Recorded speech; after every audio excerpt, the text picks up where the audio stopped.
اعوذ باللہ من الشیطان الرجیم بسم اللہ الرحمن الرحیم ان اللہ وملائکتہ یصلون علی النبی یا ایہا الذین آمنوا صلوا علیہ وسلموا تسلیما اللہم صلی علی سیدنا مولانا محمد وبارک وسلم اللہم صلی علی سیدنا مولانا محمد وبارک وسلم۔ اللہ تعالیٰ کا بے انتہا فضل و کرم ہے کہ اس نے ہمیں نبی کریم صلی اللہ علیہ وسلم کی امت میں پیدا فرمایا اور یہ پیدا ہونے کا فخر عنایت فرمایا۔ الحمدللہ یہ فخر عشق انبیاء نکلا۔ مزید برائے کرم ہے کہ اس نے قرآن جیسی نعمت سے وابستہ فرمایا اور اللہ کی دعوت سے وابستہ فرمایا اور تجدید ایمان کے لیے ہمیں یہاں جمع فرمایا۔ الحمدللہ۔ آج کا ٹاپک ہے قرآن کی فضیلت۔ قرآن جو قرآن اللہ تعالیٰ کا کلام ہے، یہ اللہ تعالیٰ کی صفت ہے، یہ وہ قرآن مجید ہے جس پہ اللہ تعالیٰ فرماتے ہیں کہ اگر ہم قرآن کو پہاڑ پر نازل کرتے تو وہ خدا کے خوف سے رضا ہو جاتا، یعنی اللہ کے خوف سے پہاڑ رضا ہو جاتا۔ اب دیکھیے جتنے بھی انبیاء علیہ السلام ہیں ان کے امت کے پاس ان کا معجزہ نہیں ہے، لیکن ہمارے پاس نبی کریم صلی اللہ علیہ وسلم کا سب سے بڑا معجزہ ہے اور وہ قیامت تک رہے گا، وہ قرآن مجید ہے۔ یہ سب سے بڑا معجزہ ہے، نبی کریم صلی اللہ علیہ وسلم میں موجود ہے اور قرآن مجید بھی موجود ہے۔ امام حسن بصری رضی اللہ تعالیٰ فرماتے ہیں صحابہ اکرام کا طریقہ تھا کہ رات کے وقت قرآن میں غور اور فکر کرتے اور دن کو قرآن پر عمل کرتے، مگر ہم لوگ نے نیا طریقہ بنا لیا کہ قرآن کی زیر زبر کی درستگی میں لگے رہتے ہیں، لیکن جب عمل کا معاملہ آتا ہے تو سستی دکھاتے ہیں۔ یہ کون فرما رہے؟ امام حسن بصری رضی اللہ تعالیٰ عنہ۔ امام غزالی اپنے خطاب میں نوٹ کرتے، اللہ تعالیٰ توریت میں ارشاد فرماتے ہیں کہ اے ابن آدم تجھے شرم نہیں آتی؟ جب تیرے دوست کا خط آتا ہے تو چلتے چلتے رک جاتا ہے، تو بیٹھ جاتا ہے، تو اس پہ غور و فکر کرتا ہے، تو سمجھتا ہے، تو پڑھتا ہے اور غور و فکر کرتا ہے، اسے سمجھتا ہے۔ جب میرا مقدس خط تیرے پاس ہے تو اس پہ غور و فکر نہیں کرتا، تو اسے سمجھتا نہیں، تو اگر پڑھتا ہے تو سمجھتا بھی نہیں۔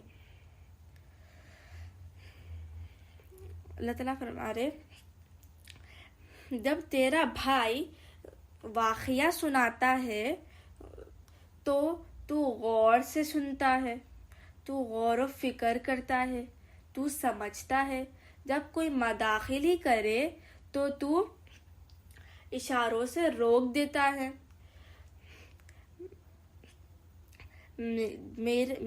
قرآن میں واقعہ ہے، قرآن واقعہ سنا رہا ہے، تو اسے سنتا نہیں، تو اسے سمجھتا نہیں۔ اللہ تعالیٰ فرما رہے ایک ایگزامپل ہے، بادشاہ غلام کے لیے خط بھیجتے، بادشاہ چاہتے کہ غلام وہ خط کو پڑھے، سمجھے اور عمل کرے، اور وہ غلام جب غلام کے پاس خط آتا تو غلام اسے پڑھتے اور اچھے کپڑے میں لپیٹ کر اس پہ عطر لگا کے چوم کے اوپر رکھ دیتے، پھر دوسرے دن پھر پڑھتے، اسے اچھے کپڑے میں لپیٹتے، خوشبو لگا کر چوم کے رکھ دیتے، روز یہی کرتے۔ بادشاہ کا مقصد تھا کہ وہ جو خط میں لکھا ہوا ہے وہ اسے پڑھے، سمجھے اور عمل کرے، لیکن غلام صرف پڑھتے سمجھتے نہیں۔ جب بادشاہ سے ملاقات ہوتی تو بادشاہ پوچھتے کیا وہ کام ہو گئے جو خط میں لکھے تھے؟ تو وہ غلام کہتا کہ کون سا کام، میں نے تو صرف پڑھا ہے، اسے سمجھا نہیں ہے۔ تو بادشاہ کیا اس سے خوش ہوں گے؟ بادشاہ اس سے ناراض ہوں گے، بادشاہ اسے سزا دیں گے، اور بادشاہ اسے سزا دیں گے کہ اس نے صرف پڑھا لیکن سمجھا نہیں اور نہ اس پہ عمل کیا۔ تو اللہ تعالیٰ بادشاہوں کے بادشاہ ہے۔ اللہ تعالیٰ کا مقدس خط ہمارے پاس ہے، تو ہمیں یہ دیکھنا ہے کہ ہم بھی صرف اسے پڑھ رہے ہیں اور اچھے کپڑے میں لپیٹ کے اس پہ عطر لگا کے رکھ رہے، چوم کے رکھ رہے، یا پھر ہم اسے پڑھ رہے بھی ہے، سمجھ رہے بھی ہے، عمل بھی کر رہے۔ اگر ہم نہیں کر رہے تو اللہ تعالیٰ سے جب ہماری ملاقات ہوگی تو اللہ تعالیٰ پوچھیں گے کہ کیا قرآن مجید سمجھے، اس پہ عمل کرے؟ تو ہم کیا بولیں گے؟ نہیں۔ تو اللہ تعالیٰ ہم سے ناراض ہوں گے اور ہمیں سزا دیں گے، ہمیں جہنم میں ڈالیں گے۔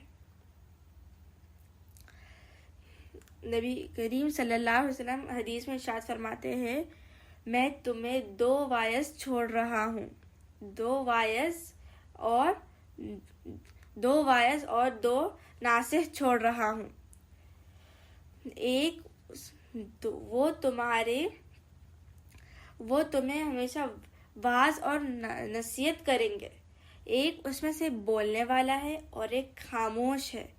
جو بولنے والا ہے وہ قرآن مجید ہے اور جو خاموش ہے وہ موت ہے۔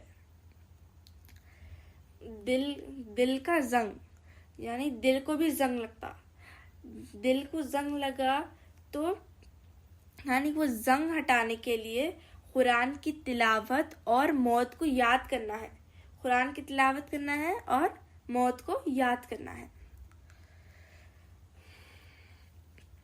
قرآن کے 4 حقوق ہے۔ پہلا، اچھی طریقے سے پڑھنا، یعنی تجوید سے پڑھنا۔ سیکنڈ، سمجھنا۔ تھرڈ، عمل کرنا۔ فورتھ، لوگوں تک پہنچانا۔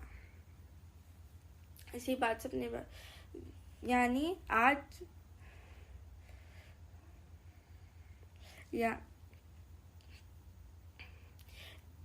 اسی بات سے اپنی بات کو ختم کرتی ہوں۔ دعا کرتی ہوں جو کچھ بھی کہا گیا سنا گیا عمل کی توفیق دے، کہنے والے کو سننے والے کو دونوں کو توفیق دے، ہر دو کے عمل میں اخلاص فرما، اسے قبول فرما لے۔ واسطہ نبی کریم صلی اللہ علیہ وسلم کا، ان اللہ و ملائکتہ یصلون علی النبی یا ایہا الذین آمنوا صلوا علیہ وسلموا تسلیما۔